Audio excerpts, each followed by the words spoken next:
Hello everyone, so today let us deal with some important 4 marks questions.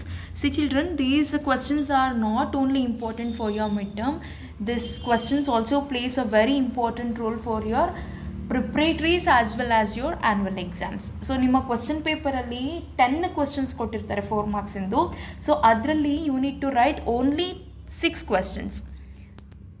ಇಲ್ಲಿ ನಾನು ಏನೆಲ್ಲ ಕ್ವೆಶ್ಚನ್ಸ್ನ ಹೇಳ್ತಾ ಹೋಗ್ತೀನಿ ಅದನ್ನೆಲ್ಲ ಲಿಸ್ಟ್ ಔಟ್ ಮಾಡ್ಕೊಳ್ತಾ ಹೋಗಿ, ಇಲ್ಲಾಂದರೆ ಸ್ಕ್ರೀನ್ಶಾಟ್ ತಕ್ಕೊಳ್ಳಿ.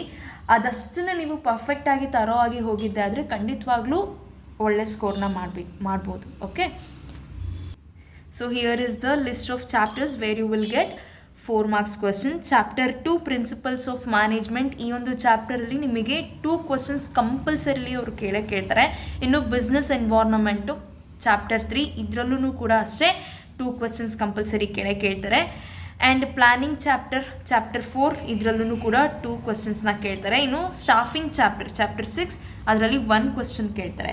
2 + 2 + 2 6, 6 + 1 7. ಸೊ 7 ಕ್ವೆಶ್ಚನ್ನು ಈ 4 ಚಾಪ್ಟರ್ಸಿಂದ ರೇಸ್ ಆಗುತ್ತೆ. Then what about remaining 3 questions? ಇದು ಮಿಡ್ ಟರ್ಮ್ ಎಕ್ಸಾಮ್, ಹೌದಲ್ವಾ? Even though you don't have this according to your blueprint, so they won't ask you questions from directing and organising chapter. ಆದರೆ mid ಟರ್ಮ್ಗೆ directing and organising ಚಾಪ್ಟರಿಂದ ಖಂಡಿತವಾಗ್ಲೂ ಕೇಳುವಂತಹ chances ಜಾಸ್ತಿನೇ ಇದೆ. ಓಕೆನಾ? ಈಗ ಸದ್ಯಕ್ಕೆ will skip these 2 chapters, directing and organising. ಇಲ್ಲಿ ಇರುವಂತಹ ಚಾಪ್ಟರ್ಸ್ನ ಮಾತ್ರ ಜಾಸ್ತಿಯಾಗಿ ಫೋಕಸ್ ಮಾಡೋಣ, because you will get questions only from these 4 chapters. ಹೇಗಿದ್ದರೂ ನೀವು 10 ಕ್ವೆಶ್ಚನ್ಸ್ ನಿಮಗೆ ಕ್ವೆಶ್ಚನ್ ಪೇಪರಲ್ಲಿ ಇರುತ್ತೆ. So in that you have to attend only 6 questions, right? So here you are going to prepare for 7 compulsory questions. That's more than enough. And one more thing ನೋಡಿ, ಈ 10 ಕ್ವೆಶ್ಚನ್ಸಲ್ಲಿ ಅಂದರೆ ನೀವು ನಿಮ್ಮ ಕ್ವೆಶ್ಚನ್ ಪೇಪರಲ್ಲಿರುವಂತಹ 10 ಕ್ವೆಶ್ಚನ್ಸಲ್ಲಿ ನಿಮಗೆ HOT ಕ್ವೆಶ್ಚನ್ಸು ಕೇಳ್ತಾರೆ. Majorly in business environment chapter 3 ಇಂದ ಮತ್ತು staffing chapter 6th ಚಾಪ್ಟರಿಂದ, ಈ 2 ಚಾಪ್ಟರಿಂದನೂ ನಿಮಗೆ HOT question, higher order thinking ಕ್ವೆಶ್ಚನ್ಸ್ನ ಕೇಳ್ತಾರೆ. Understood? Chapter 2 principles of management. So ಇಲ್ಲಿ I have listed 5 questions. So ಈ 5 ಕ್ವೆಶ್ಚನ್ಸಲ್ಲಿ ನಿಮಗೆ ಯಾವುದಾದ್ರೂ 2 ಕಂಪಲ್ಸರಿ ಕ್ವೆಶ್ಚನ್ಸ್ನ ಕೇಳ್ತಾರೆ. ಸೊ ಅದರಲ್ಲಿ ಫಸ್ಟ್ ಕ್ವೆಶ್ಚನ್ ನೋಡಿ, explain any 4 features, characteristics or nature of principles of management. ಇಲ್ಲಿ ನಿಮಗೆ ಏನಂತ ಕೇಳಿದ್ದಾರೆ? Explain the features of management ಅಂತ ಕೇಳಿಲ್ಲ, explain the features of principles of management ಅಂತ ಕೇಳಿದ್ದಾರೆ. ಪ್ರಿನ್ಸಿಪಲ್ಸ್ ಆಫ್ ಮ್ಯಾನೇಜ್ಮೆಂಟಿನ ಫೀಚರ್ಸ್, ಕ್ಯಾರೆಕ್ಟರಿಸ್ಟಿಕ್ಸ್, ನೇಚರ್ ಈ 3 ಒಂದೇ. Explain the features of principles of management ಅಂತ ಕೇಳ್ಬೋದು, explain any 4 characteristics of principles of management ಅಂತ ಆದರೂ ಕೇಳ್ಬೋದು ಅಲ್ವಾ?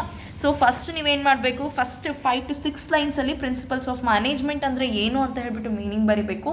ಅದಾದ ನಂತರ ಫೀಚರ್ಸ್ ಏನಿದೆ, ಪ್ರಿನ್ಸಿಪಲ್ಸ್ ಆಫ್ ಮ್ಯಾನೇಜ್ಮೆಂಟಿನ ಫೀಚರ್ಸ್ ಏನಿದೆ ಅದನ್ನು ಮೆನ್ಷನ್ ಮಾಡಬೇಕು. ಅದಾದಮೇಲೆ ಅದರದ್ದು ಎಕ್ಸ್ಪ್ಲನೇಷನ್ನ ಬರೀತಾ ಹೋಗಬೇಕು. ಸೊ ಫೀಚರ್ಸ್ ಏನು ಬರುತ್ತೆ? ಪ್ರಿನ್ಸಿಪಲ್ಸ್ ಆಫ್ ಮ್ಯಾನೇಜ್ಮೆಂಟಿಂದು universal applicability, general guidelines formed by practice and experimentation, it is very flexible, mainly behavioural, ಮತ್ತು cause and effect relationship, contingent. So 7 features ಇದೆ. 7 ಫೀಚರ್ಸಲ್ಲಿ ನೀವು ಬರಿಬೇಕಾಗಿರೋದು ಬರೀ 4 ಫೀಚರ್ಸ್ನ ಮಾತ್ರ. ಓಕೆನಾ? ನಿಮ್ಮ ಟೈಮ್ನ ವೇಸ್ಟ್ ಮಾಡ್ಕೊಳಕ್ಕೆ ಹೋಗ್ಬಿಡಿ. 7 ಪಾಯಿಂಟ್ಸು ನನಗೆ ಗೊತ್ತಿದೆ, ಹಿಂಗಿದ್ರು ಅವನ್ನೇ ನಾನು ತುಂಬ ಪರ್ಫೆಕ್ಟ್ ಆಗಿದ್ದೀನಿ ಅಂತೇಳಿ 7 ಪಾಯಿಂಟ್ಸ್ನು ಬರೆಯೋಕ್ಕೆ ಹೋಗ್ಬಿಡಿ. ಇಲ್ಲಿ ಕೇಳಿರೋದೆಷ್ಟು? ಬರೀ 4 ಫೀಚರ್ಸ್. ಆಮೇಲೆ ಈ ಕ್ವೆಶ್ಚನ್ನಿಗೆ ನಿಮಗೆ ಎಷ್ಟು ಮಾರ್ಕ್ಸಿಗೆ ಕೊಟ್ಟಿರ್ತಾರೆ ಈ ಕ್ವೆಶ್ಚನ್ನ? ಬರೀ 4 ಮಾರ್ಕ್ಸಿಗೆ. ಸೊ ಅನ್ನೆಸೆಸರಿಯಾಗಿ ಜಾಸ್ತಿ ಪಾಯಿಂಟ್ಸ್ನ ಬರೆದ್ಬಿಟ್ಟು ಮಾರ್ಕ್ಸ್ ಜಾಸ್ತಿ ಸಿಗುತ್ತೆ ಅಂತ ಒಂದು ರಾಂಗ್ ಅಸಂಪ್ಷನ್ ಇಟ್ಕೊಂಡ್ಬಿಟ್ಟು ಜಾಸ್ತಿ ಪಾಯಿಂಟ್ಸ್ನ ಬರೆಯೋಕ್ಕೆ ಹೋಗ್ಬೇಡಿ. ಎಷ್ಟು ಪಾಯಿಂಟ್ಸ್ ಕೇಳಿದ್ದಾರೆ, ಎಷ್ಟು ಮಾರ್ಕ್ಸಿಗಿದೆ ಅನ್ನೋದನ್ನು ಫಸ್ಟು ಮೈಂಡಲ್ಲಿ ಇಟ್ಕೊಂಡು ಅದನ್ನು ಪಾಯಿಂಟ್ಸ್ ವೈಸು ಬರಿತಾ ಹೋಗಿ. ಓಕೆ, ಇನ್ನು ನೆಕ್ಸ್ಟ್ ಕ್ವೆಶ್ಚನ್ ನೋಡಿ, explain any 4 points regarding significance of principles of management. Principles of ಮ್ಯಾನೇಜ್ಮೆಂಟಿನ 4 ಸಿಗ್ನಿಫಿಕೆನ್ಸ್ ಅಥವಾ ಸಿಗ್ನಿಫಿಕೆನ್ಸ್ ಬದಲಾಗಿ ಇಂಪಾರ್ಟೆನ್ಸ್ ಅನ್ನೋ ವರ್ಡನ್ನು ಕೊಡ್ಬೋದು. Explain any 4 points regarding the importance of principles of management. Principles of ಮ್ಯಾನೇಜ್ಮೆಂಟಿನ 4 ಇಂಪಾರ್ಟೆನ್ಸ್ನ ಎಕ್ಸ್ಪ್ಲೈನ್ ಮಾಡಿ ಅಂತ ಕೇಳಿದ್ದಾರೆ. ಓಕೆ, ಸೊ ಫಸ್ಟ್ ಏನು ಮಾಡಬೇಕು? ಪ್ರಿನ್ಸಿಪಲ್ಸ್ ಆಫ್ ಮ್ಯಾನೇಜ್ಮೆಂಟ್ ಅಂದರೆ ಏನು ಅಂತ ಮೀನಿಂಗ್ ಬರೀಬೇಕು. ಅದಾದ ನಂತರ 4 ಪಾಯಿಂಟ್ಸ್ನ ಮೆನ್ಷನ್ ಮಾಡಿ. 4 ಪಾಯಿಂಟ್ಸ್ನ ಮೆನ್ಷನ್ ಮಾಡಿದ ನಂತರ ನೀವೇನು ಮಾಡಬೇಕು? ಎಕ್ಸ್ಪ್ಲೈನ್ ಮಾಡಬೇಕು. ಸೊ ಯಾವೆಲ್ಲ 4 ಪಾಯಿಂಟ್ಸ್ನ ಎಕ್ಸ್ಪ್ಲೈನ್ ಮಾಡ್ತೀರಾ? providing managers with useful insights into reality, optimum utilization of resources and effective administration, scientific decision, meeting changing environment requirements, fulfilling social responsibility. ಇದರಲ್ಲಿ ಯಾವುದಾದ್ರೂ ಒಂದು 4 ಪಾಯಿಂಟ್ಸ್ನ ಎಕ್ಸ್ಪ್ಲೈನ್ ಮಾಡಿ. Then look at the third question, that is explain the principles of scientific management or principles contributed by F.W. Taylor. ನೋಡಿ, F.W. Taylor ಬರೀ 4 principal ಅಷ್ಟೇ ಕೊಟ್ಟಿರೋದು, ಹೌದಲ್ವಾ? So don't get confusion between Henry Fayol and F.W. Taylor. Henry Fayol has given 14 principles. 14 ಪ್ರಿನ್ಸಿಪಲ್ಸ್ನ explain ಮಾಡಿ ಅಂತ ಎಲ್ಲೂ ಕೇಳೋದಿಲ್ಲ, ಎನಿ 4 ಅಂತ ಕೇಳ್ತಾರೆ. ಯಾರ ಬಗ್ಗೆ? 14 ಪ್ರಿನ್ಸಿಪಲ್ಸ್. ಹೆನ್ರಿ ಫಯೋಲಿನ 14 ಪ್ರಿನ್ಸಿಪಲ್ಸಲ್ಲಿ ಬರೀ 4 ಪ್ರಿನ್ಸಿಪಲ್ಸ್ನ ಎಕ್ಸ್ಪ್ಲೈನ್ ಮಾಡಿ ಅಂತ ಕೇಳ್ತಾರೆ. So F.W. ಟೇಲರ್ ಕೊಟ್ಟಿರೋದು ಓನ್ಲಿ 4 ಪ್ರಿನ್ಸಿಪಲ್, ಅದು 4 ಮಾರ್ಕ್ಸ್ಗೆ ಕೇಳ್ತಾರೆ. ಓಕೆ, ಪ್ರಿನ್ಸಿಪಲ್ಸ್ನ ಕೊಟ್ಟಿದ್ದಾರೆ ಸೈಂಟಿಫಿಕ್ ಮ್ಯಾನೇಜ್ಮೆಂಟಿಗೆ: science not rule of thumb, harmony not discord, cooperation and not individualism, development of each and every persons to his or a greatest efficiency and prosperity. ಇದಿಷ್ಟು ಪ್ರಿನ್ಸಿಪಲ್ಸ್ನ ಕೊಟ್ಟಿರೋದು ಯಾರು? F.W. ಟೇಲರ್. ಓಕೆನಾ? ಇನ್ನು ನೆಕ್ಸ್ಟ್ ಕ್ವೆಶ್ಚನ್ ನೋಡಿ, what are the 4 aspects of work study developed by Taylor? Explain. Tailor develop ಮಾಡಿರುವಂತಹ work ಸ್ಟಡಿಯ 4 ಆಸ್ಪೆಕ್ಟ್ಸ್ನ ಎಕ್ಸ್ಪ್ಲೈನ್ ಮಾಡಿ ಅಂತ ಕೇಳಿದ್ದಾರೆ. ಸೊ ಏನೆಲ್ಲ ಆಸ್ಪೆಕ್ಟ್ಸ್ ಬರುತ್ತೆ? ಒಂದು method study, motion study, time study ಮತ್ತು ಫ್ಯಾಟಿಗ್ಯೂ ಸ್ಟಡಿ. ಇನ್ನು ಈ ಚಾಪ್ಟರ್ನ ಲಾಸ್ಟ್ 4 ಮಾರ್ಕ್ಸಿನ ಕ್ವಶನ್ ನೋಡಿ, explain briefly explain any 4 principles of management contributed by Henry Fayol. ನೋಡಿ, ಬರೀ 4 ಪ್ರಿನ್ಸಿಪಲ್ಸ್ನ ಎಕ್ಸ್ಪ್ಲೈನ್ ಮಾಡಿ ಅಂತ ಕೇಳಿದ್ದಾರೆ. ಹೆನ್ರಿ ಫಯೋಲ್ ಕೊಟ್ಟಿರೋದು ಎಷ್ಟು ಪ್ರಿನ್ಸಿಪಲ್ಸು? 14 ಪ್ರಿನ್ಸಿಪಲ್ಸ್, ಹೌದಲ್ವಾ? So in that you explain only 4 principles which is contributed by Henry Fayol. Henry Fayol ಕೊಟ್ಟಿರುವಂಥ 14 ಪ್ರಿನ್ಸಿಪಲ್ಸಲ್ಲಿ ಯಾವುದಾದ್ರೂ ನಿಮಗೆ ಗೊತ್ತಿರೋವಂಥದ್ದು, ನಿಮಗೆ ಚೆನ್ನಾಗಿ ಬರೋವಂಥದ್ದು 4 ಪ್ರಿನ್ಸಿಪಲ್ಸ್ನ ಎಕ್ಸ್ಪ್ಲೈನ್ ಮಾಡಿದರೆ ಸಾಕು. ಯಾಕೆ ಅಂತಂದರೆ ಇದು 4 marks question. Okay, coming to the next chapter, that is business environment chapter. ನೋಡಿ, ಈ ಚಾಪ್ಟರ್ ಮೇಲೆ ನಾನು ಆಗಲೇ ಹೇಳ್ದಂಗೆ ನಿಮಗೆ ಹಾಟ್ ಕ್ವಶನ್ಸ್ ಕೇಳೋವಂಥ ಸಾಧ್ಯತೆ ಹೆಚ್ಚಾಗಿದೆ ಬಿಸ್ನೆಸ್ ಎನ್ವಿರಾನ್ಮೆಂಟ್ ಮತ್ತು ಸ್ಟಾಫಿಂಗ್ ಚಾಪ್ಟರಿಂದ. ಓಕೆನಾ? ಇಲ್ಲಿ ನೋಡಿ, explain any 4 features of business environment. ಆಮೇಲೆ ಸೆಕೆಂಡ್ ಕ್ವೆಶ್ಚನ್ ಬಂದು explain any 4 points to show how important the understanding of business environment for manager is.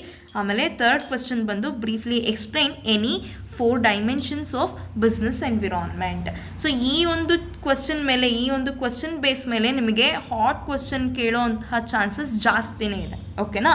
ನೋಡಿ, ಈ ಒಂದು ಚಾಪ್ಟರಲ್ಲಿ ನಿಮಗೆ ಒಂದು ಡೈರೆಕ್ಟ್ ಕ್ವೆಶ್ಚನ್ ಕೇಳ್ಬೋದು, ಇನ್ನೊಂದು ಹಾಟ್ ಕ್ವೆಶ್ಚನ್ ಕೇಳ್ಬೋದು.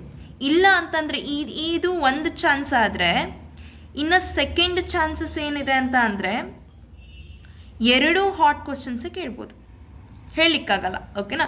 ಸೊ ಈ 3 ಕ್ವೆಶ್ಚನ್ನ ಪರ್ಫೆಕ್ಟ್ ಆಗಿರಿ. ಈ ಒಂದು ಕ್ವೆಶ್ಚನ್ ಏನಿದೆಯಲ್ಲ, briefly explain any 4 dimensions of business environment, ಈ ಒಂದು ಕ್ವೆಶ್ಚನ್ ಬೇಸ್ ಮೇಲೆ ಎಷ್ಟು ಡೈಮೆನ್ಷನ್ಸ್ ಆಫ್ ಬಿಸ್ನೆಸ್ ಎನ್ವಿರಾನ್ಮೆಂಟ್ ಇದೆ? 5 ಡೈಮೆನ್ಷನ್ಸ್ ಇದೆ. So economic environment, social environment, political environment, technological environment, legal environment. ಈ ಇಷ್ಟು ಡೈಮೆನ್ಷನ್ನ ಬೇಸ್ ಮೇಲೆ ಯಾವುದಾದ್ರೂ ಅಪ್ಲಿಕೇಶನ್ ಕ್ವೆಶ್ಚನ್ಸ್ನ ರೇಸ್ ಮಾಡೋವಂಥ ಚಾನ್ಸಸ್ ಜಾಸ್ತಿ ಇದೆ. ಸೊ ನೀಟಾಗಿ ಪ್ರಾಪರಾಗಿ ತರೋವಾಗಿ ಹೋಗಿ. ಇನ್ನು ನೆಕ್ಸ್ಟ್ ಚಾಪ್ಟರ್ ಪ್ಲಾನಿಂಗ್, ಅದರಲ್ಲಿ ನೋಡಿ explain any 4 features of planning, explain the importance of planning. Importance of planning ಎಷ್ಟು ಪಾಯಿಂಟ್ಸ್ನ ಎಕ್ಸ್ಪ್ಲೈನ್ ಮಾಡಬೇಕು? Only 4 points, it's more than enough. ಓಕೆನಾ? Explain the limitations of planning, ಇದನ್ನು ಕೂಡ ಅಷ್ಟೇ ಒಂದು 4 ಪಾಯಿಂಟ್ಸ್ನ ಎಕ್ಸ್ಪ್ಲೈನ್ ಮಾಡಿ. ಏನು ಈ ಕ್ವೆಶ್ಚನಲ್ಲಿ ನೋಡಿ, explain the different steps involved in planning process. ಈ ಕ್ವೆಶ್ಚನ್ ನೀವು ಹಾಟ್ ಕ್ವೆಶ್ಚನ್ ಆಗಿ ಎಕ್ಸ್ಪೆಕ್ಟ್ ಮಾಡ್ಬೋದು. ಲೈಕ್ ಯಾವ ರೀತಿ ಕೇಳ್ತಾರೆ ಅಂತ ಅಂದರೆ, as a manager what logical steps you will follow in planning process before executing a project. ಒಂದು ಪ್ರಾಜೆಕ್ಟ್ನ ಎಕ್ಸಿಕ್ಯೂಟ್ ಮಾಡೋಕ್ಕಿಂತ ಮುಂಚೆ what are all the logical steps you will follow in planning process ಅಂತ ಈ ರೀತಿ ಕೇಳ್ತಾರೆ. ಸೊ ಒಬ್ಬ ಮ್ಯಾನೇಜರ್ ಆಗಿ I would like to follow the following logical steps ಅಂತ ಹಾಕಿ ಒಂದು ಪ್ಲಾನಿಂಗ್ ಪ್ರೋಸೆಸ್ ಏನಿದೆ ಅದನ್ನು ನೀಟಾಗಿ ಮೆನ್ಷನ್ ಮಾಡ್ತಾ ಹೋಗಬೇಕು, ಒಂದು ಚಾರ್ಟ್ ಮೂಲಕ ಮೆನ್ಷನ್ ಮಾಡಿ.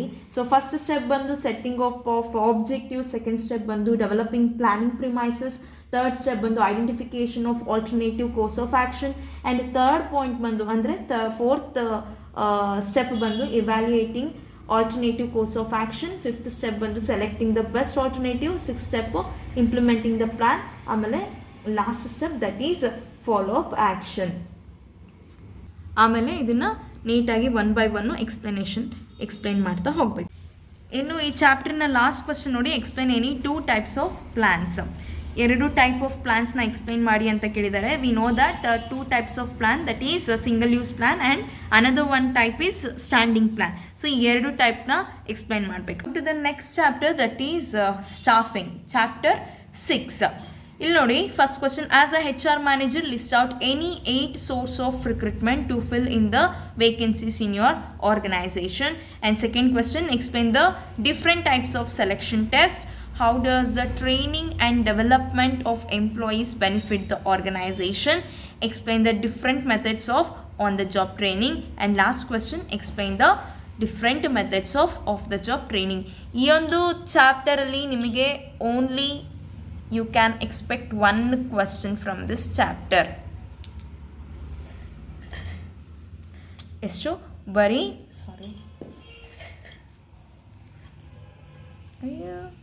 ಯಾವ ಪೆನ್ನು ಬರೀತಾರೆ, ಓನ್ಲಿ 1 ಕ್ವಶನ್. ಈ ಚಾಪ್ಟರಲ್ಲಿ ಒಂದೇ ಕ್ವಶನ್ ನಿಮಗೆ ಕೇಳ್ತಾರೆ. ಓಕೆ, ಆ್ಯಂಡ್ ನೆಕ್ಸ್ಟ್ ವಿಡಿಯೋದಲ್ಲಿ 1 ಮಾರ್ಕಿನ ಕ್ವಶನ್ಸ್ನ ನೋಡ್ತಾ ಹೋಗೋಣ. ಫಿಲ್ ಇನ್ ದಿ ಬ್ಲ್ಯಾಂಕ್ಸ್ ಮತ್ತು 1 ಮಾರ್ಕಿಂದು 1 ವರ್ಡ್ ಕ್ವಶನ್ ಆ್ಯಂಡ್ ಆನ್ಸರ್ಸ್, ಹಾಗೆ 2 ಮಾರ್ಕ್ಸ್ನ ಕ್ವಶನ್ ಆ್ಯಂಡ್ ಆನ್ಸರ್ಸ್ನು ನಾವು ನೆಕ್ಸ್ಟ್ ವಿಡಿಯೋದಲ್ಲಿ ನೋಡ್ತಾ ಹೋಗೋಣ.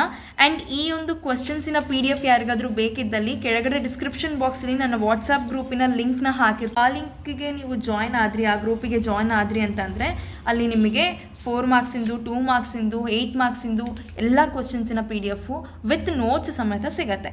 ಓಕೆನಾ? ನನ್ನ ಚಾನಲ್ನ ಹೊಸ ವ್ಯೂವರ್ಸ್ ಯಾರಿರ್ತೀರ ದಯವಿಟ್ಟು ಸಬ್ಸ್ಕ್ರೈಬ್ ಮಾಡ್ಕೊಳ್ಳಿ. ಹಾಗೆ ಪಕ್ಕದಲ್ಲಿ ಕಾಣುವಂಥ ಬೆಲ್ಲೈಕನ್ನ ಕ್ಲಿಕ್ ಮಾಡಿದ್ರೆ ನಾನು ಅಪ್ಲೋಡ್ ಮಾಡುವಂತಹ ಪ್ರತಿಯೊಂದು ವೀಡಿಯೋಸಿನ ನೋಟಿಫಿಕೇಷನ್ ನಿಮಗೆ ಬರುತ್ತೆ. ಓಕೆ, ಸೊ ನಾಳೆ ಇರುವಂತಹ ಬಿಸ್ನೆಸ್ ಸ್ಟಡೀಸ್ ಎಕ್ಸಾಮ್ನ ಎಲ್ಲರೂ ಚೆನ್ನಾಗಿ ಮಾಡಿ, ಆಲ್ ದ ಬೆಸ್ಟ್, ಒಳ್ಳೆ ಸ್ಕೋರ್ನ ಮಾಡಿ.